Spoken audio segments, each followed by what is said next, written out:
যাই হোক বন্ধুরা, তোমরা তো এখানে দেখতেই পেলে এই যে বাজাজ সিটি 100 বাইকটা আছে, এই বাইকটার পেট্রোল ট্যাঙ্কি থেকে কি পরিমাণে জল বাইরে বেরিয়ে আসলো।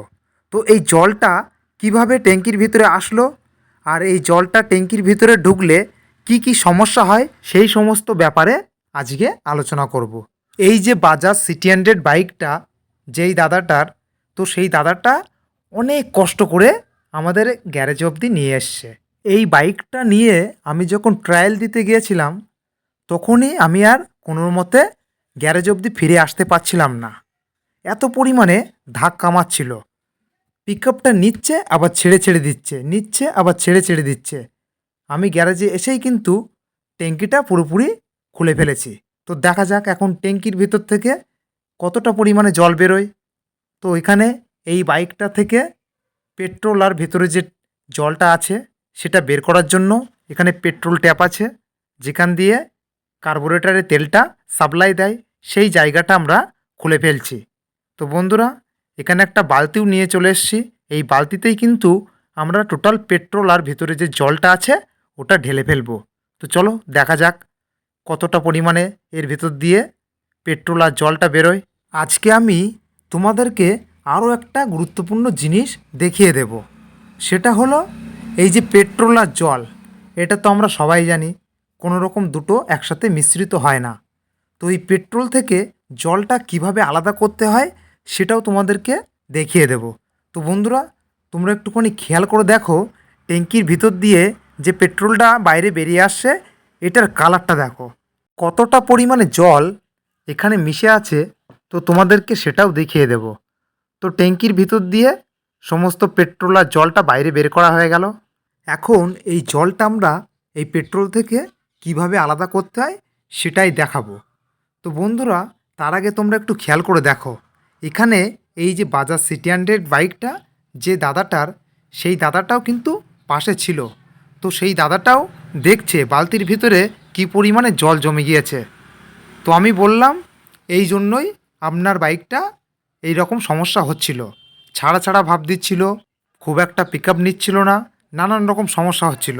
তো চলো, এখন এই যে একটা বোতল আছে, পরিষ্কার সাদা বোতল দেখতে পাচ্ছ, সেই বোতল নিয়ে চলে এসেছি। সেই বোতলের মধ্যেই কিন্তু এই যে পেট্রোল আর জলটা আছে সেটা ঢেলে দিচ্ছি। তাহলে তোমাদের দেখাতে সুবিধা হবে যে এর ভিতরে কতটা পরিমাণে জল মিশে আছে। এর ভিতরে যে পরিমাণে জল মিশে আছে সেটা দেখতে গেলে আমাদের একটুখানি ওয়েট করতে হবে। এই দেখো, এই বোতলটার মধ্যে সেই জল মিশ্রিত তেলটা এখানে ভরে রাখলাম, আর এটা বেশ কিছুক্ষণ রেখে দিতে হবে। তাহলে তারপরে জলটা একদম পরিষ্কার দেখা যাবে। যাই হোক, জলটা তো তোমাদেরকে অবশ্যই দেখাবো। তার আগে আমরা এখানে এই যে পেট্রোল ট্যাপটা ট্যাঙ্কিতে লাগানো থাকে সেই জায়গাটাতে লাগিয়ে নিলাম। এখন এই পেট্রোল ট্যাঙ্কিটা এই বাইকটাতে খাটিয়ে দিচ্ছি। এখন আমি তোমাদেরকে দেখাবো সেই পেট্রোলের ভিতরে কতটা পরিমাণে জল মিশেছিল। তো এই দেখো বন্ধুরা, এই যে বোতলটা আছে আর ভিতরে যে পেট্রোলটা তো তোমরা দেখতেই পাচ্ছ, উপরে যে গোলাপি রঙের কালারটা দেখা যাচ্ছে ওটা কিন্তু পেট্রোল, আর তার নিচে যে সাদা কালারটা ওটাই কিন্তু জল। তো এতটা পরিমাণে জল এই পেট্রোলে মিশেছিল, সেই জন্যই কিন্তু আমাদের বাইকটা এত প্রবলেম করছিল।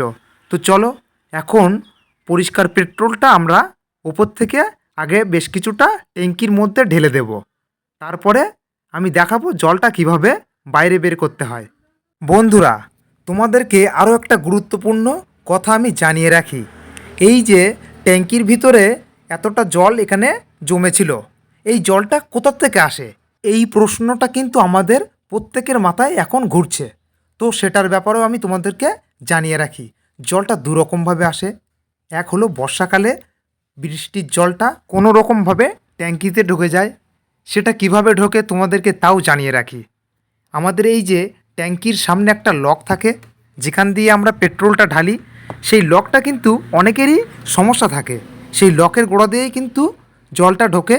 আর দ্বিতীয়ত, দীর্ঘদিন ধরে ট্যাঙ্কিটা পরিষ্কার না করলে অটোমেটিক্যালি সেটা ঘামতে ঘামতে জল জমে যায়। তো যাই হোক বন্ধুরা, এই দুরকমভাবেই জলটা ট্যাঙ্কিতে জমে যায়। তো চলো, এখন আমি তোমাদেরকে দেখিয়ে দিই এই যে জলটা কিভাবে আলাদা করতে হয়। এখানে বোতলের ভিতরে তোমরা তো দেখতেই পাচ্ছ নিচের অংশটাতে সাদা মতন, সেই সাদা অংশটা আমি বোতলটা আস্তে আস্তে চাপ দিয়ে বাইরে বের করে দিচ্ছি, মানে জলটা টোটাল বাইরে বেরিয়ে আসছে। এটা খুব সাবধানে আস্তে আস্তে চাপতে হবে, বেশি জোরে চাপলে কিন্তু হবে না। দেখো এখন জলটা পুরোপুরি বাইরে বেরিয়ে এসছে। এখন বোতলের ভিতরে শুধুই পেট্রোল। তো চলো বন্ধুরা, এখন এই পেট্রোলটা আমরা ট্যাঙ্কিতে ভরে দিই। তো তোমাদেরকে আরও একটা কথা জানিয়ে রাখি, এই যে সমস্ত পুরনো বাইকগুলো আমরা বর্তমান দিনে ব্যবহার করি, সেগুলো কিন্তু অবশ্যই বছরে 1-2বার ট্যাঙ্কিটা ওয়াশ করা ভালো। সেটা না করলে কিন্তু ট্যাঙ্কিতে জলের সাথে সাথে ময়লাও জমে যায়। সেই ময়লাটা কার্বোরেটরের মধ্যে গেলে নানান রকম কিন্তু সমস্যা দেখা দেয়। তো সেই জন্য তোমরা বছরে অন্তত এটা একবার ওয়াশ করে ফেলো, তাহলে দেখবে গাড়িটা খুব সুন্দর চলছে আর তেল মাইলেজটাও খুব সুন্দর দিচ্ছে। বন্ধুরা, তোমরা কোন কোন কোম্পানির মোটরসাইকেলগুলো ব্যবহার করো অবশ্যই আমাকে জানিয়ে যাবে। আর যদি কোনো রকম সমস্যা থাকে আমার কমেন্ট বক্সে এসে জিজ্ঞাসা করবে, সেখানে আমি বলে দেব। যাই হোক, এখানে বাইকটার ট্যাঙ্কি থেকে সমস্ত জল আমরা বাইরে বের করে ফেলেছি। এখন বাইকটা স্টার্ট দিয়ে তোমাদেরকে দেখিয়ে দেব যে কেমন হয়েছে।